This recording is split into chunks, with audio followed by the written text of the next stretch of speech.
So this past weekend, it was rainy and nasty most of the weekend, and I didn't get a chance to ride as much as I would like. But after I had a long phone call with an old riding buddy, the weather cleared up just enough for me to get in about an hour and a half of riding. And some thoughts came to mind of the previous phone call that I had with this old riding buddy. More specifically, a reevaluation of the risk versus reward of riding motorcycles when it comes to injuries and old age and all the risk associated as you grow older.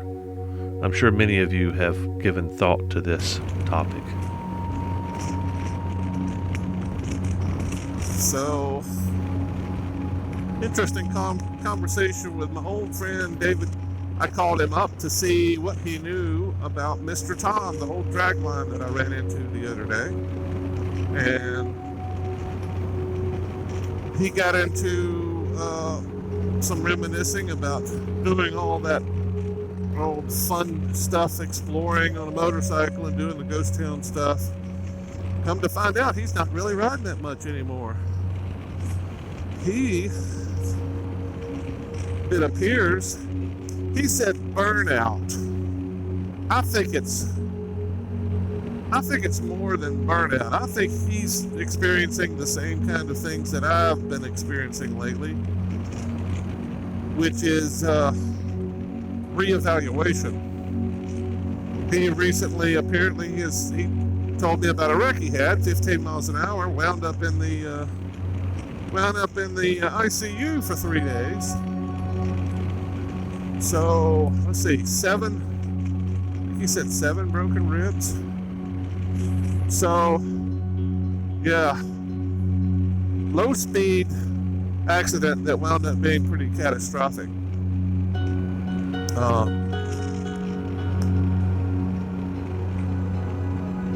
I hate to hear that, but I completely understand it because I've gone through some similar things myself. I've had to reevaluate what I do on a motorcycle. And I relayed to him the most recent accident I had, which was, a stupid little spill. I shouldn't have crashed. I shouldn't have gone down in what I did. I just wasn't paying attention. And I also said that's typical for me nowadays. Is that's when I get in trouble, when I'm relaxed, not paying attention to what I'm doing, and next thing you know, you're on the ground. And it's real easy to do that on the dirt, in the dirt. It's real easy to do that because everything's so unpredictable. The only good side about all that is when you go down on the dirt, typically you walk away from it. You may be sore, but you don't typically break stuff, except for that one time. We're coming up on Kelderman here. I may need to go down Newell Gap and see what's back there. In fact, I may do that now before I go much further, just to see where Newell Gap takes me. If I can get around this corner, I don't want to be murdered in a corner, just like I probably would have here had I chosen the wrong time to hang a Yui.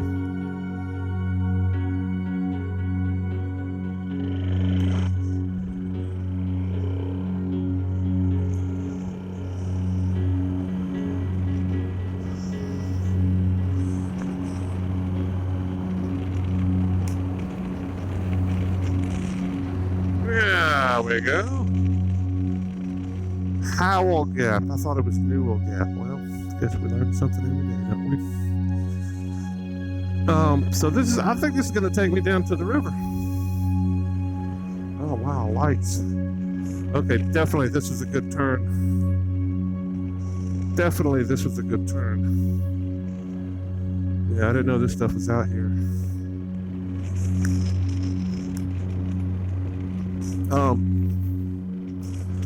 So anyway, David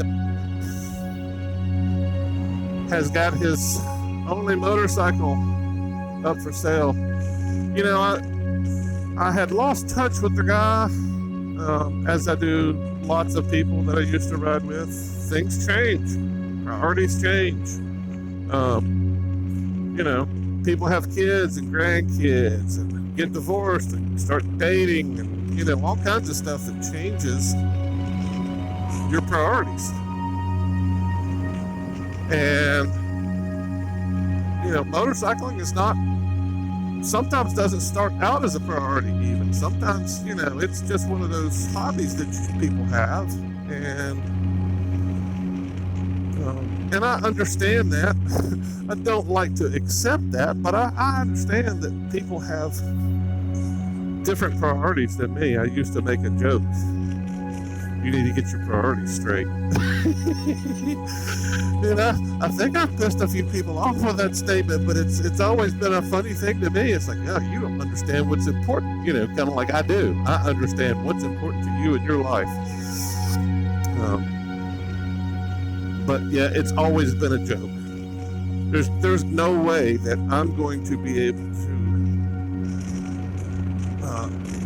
make people understand what I feel should be important in their life. All I can do is go, hey, look what I did. Hey, do you want to join me next time I go on this thing? And that's kind of one thing that it seems like we do have in common.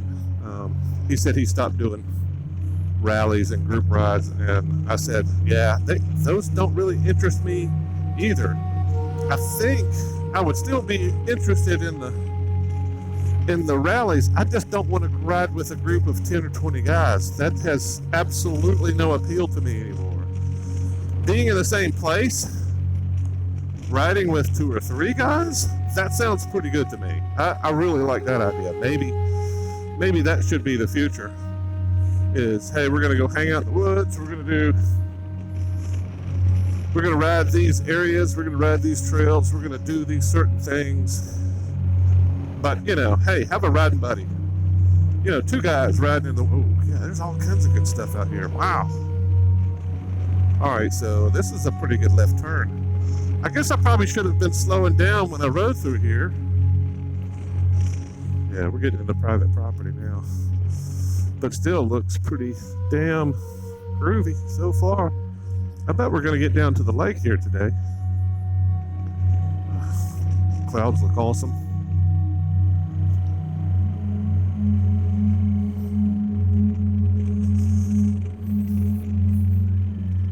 So, yeah. So priorities change. There's some people that are always going to own a motorcycle.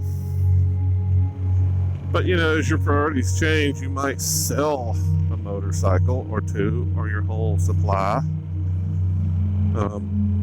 If you sell your motorcycle, it becomes really hard for you to ride motorcycles. So to me, that seems like a drastic decision. But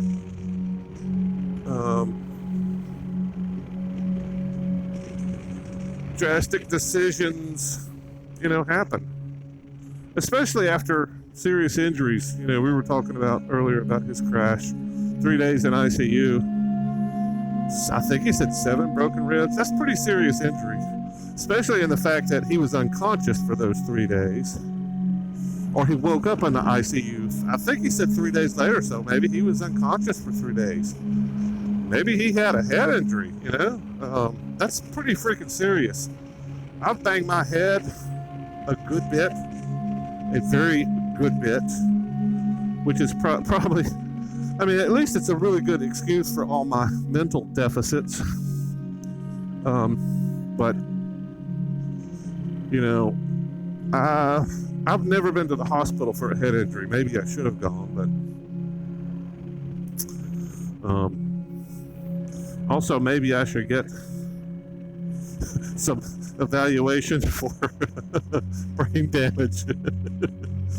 Okay, y'all, there's some nice hardwoods in here. Looks like I may have just found some new camping spots. There's just a lot of woods in here. So maybe I should be reevaluating where I'm camping, because I feel really uncomfortable camping on private property, being that I am a former landowner, and I just put myself in those positions as a landowner. You know, how would I feel if I found somebody walking across my land, not doing any damage other than walking, but walking across? I think I would probably be, you know, hey, what's up, man? Where you headed? But if I found somebody motorcycling across my land, I would probably feel a little bit stronger. If I found somebody camping on my land and burning my timber, or hunting, God forbid, hunting on, you know, I would be pretty pissed about that. So,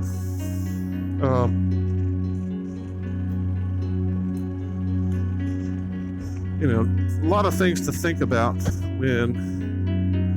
when you're talking about trespassing on somebody's land, a person's land. But in this case, I feel much less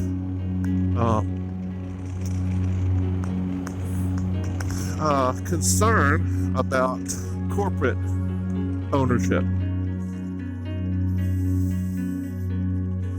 So yeah, this would be a very good example of what I'm talking about.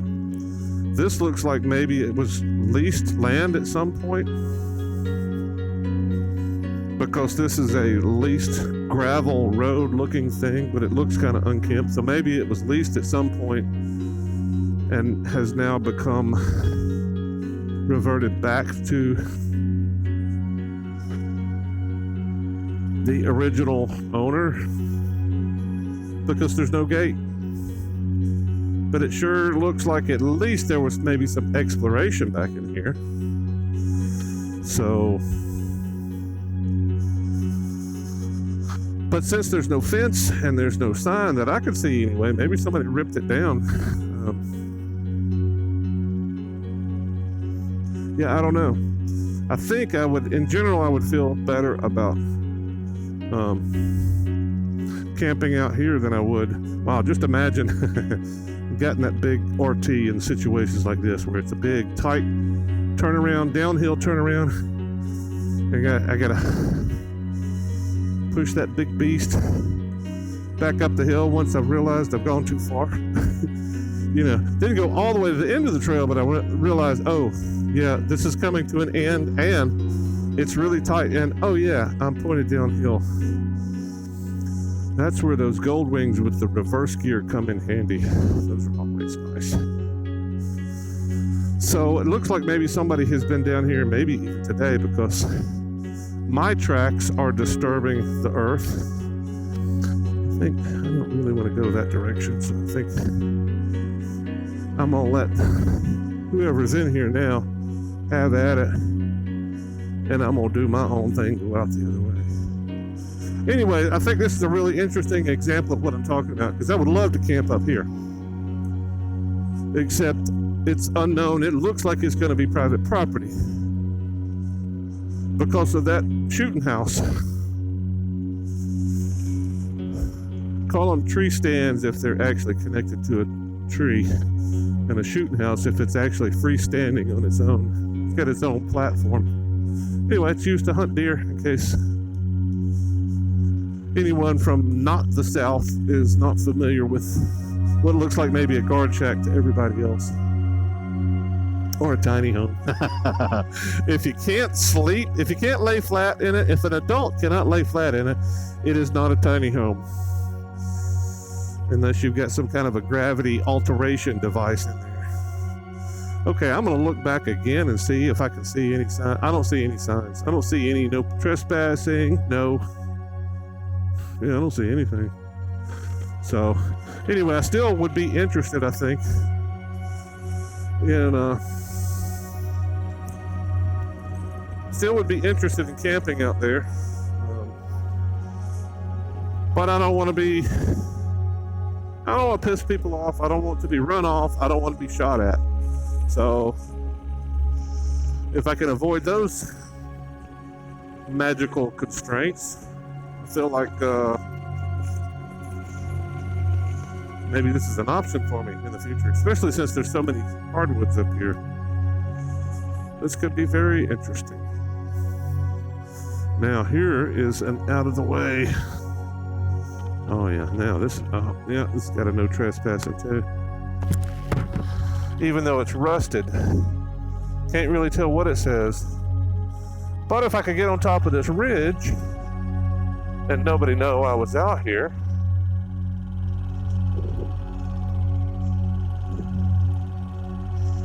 not doing any damage.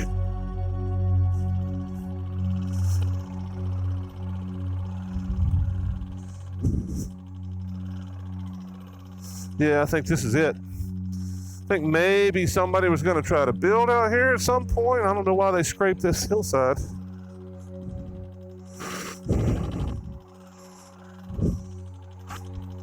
So I'm off, not too far off in the woods. Main thing is, not really anything that technical, but there's some stuff out here that I could get hurt on. So I'm taking it easy. But that's kind of what we're talking about earlier. Just these stupid little things that we're not paying attention to and wind up getting badly hurt. And I can't really afford to get hurt. Not just badly hurt. I can't afford a broken thumb, finger, foot, ankle, wrist, nothing. I can't really afford that. So my decisions on where to ride and how to ride and all that's going to be altered significantly nowadays. My fear is going to be greater. Always.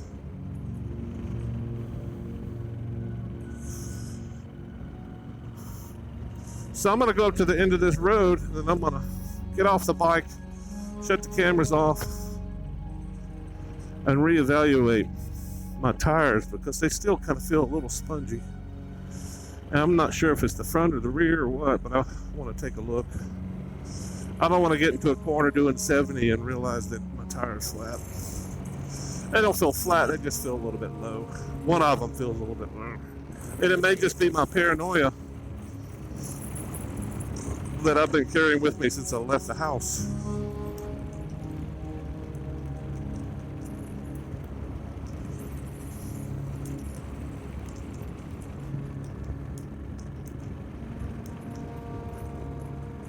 Oh yeah, this is where I needed to get off. Yeah, this is pretty freaking cool.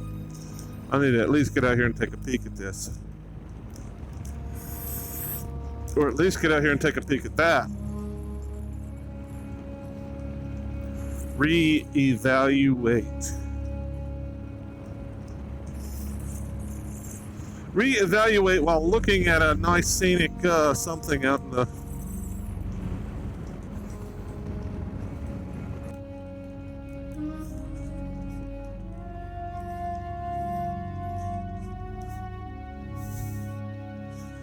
Oh yeah, look at this.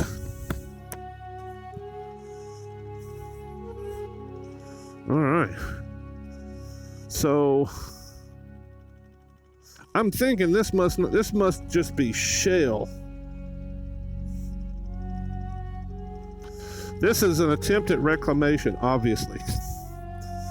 Shit. All right, so this looks like this is going to be a little bit of a interesting little, yeah, here they come. They got some tractors doing some mine reclamation here.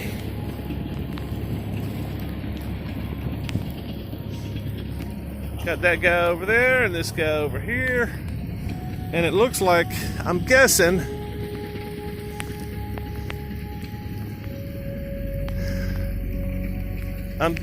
this is not going to be coal, even though it looks like coal. It's going to be like a less productive shale.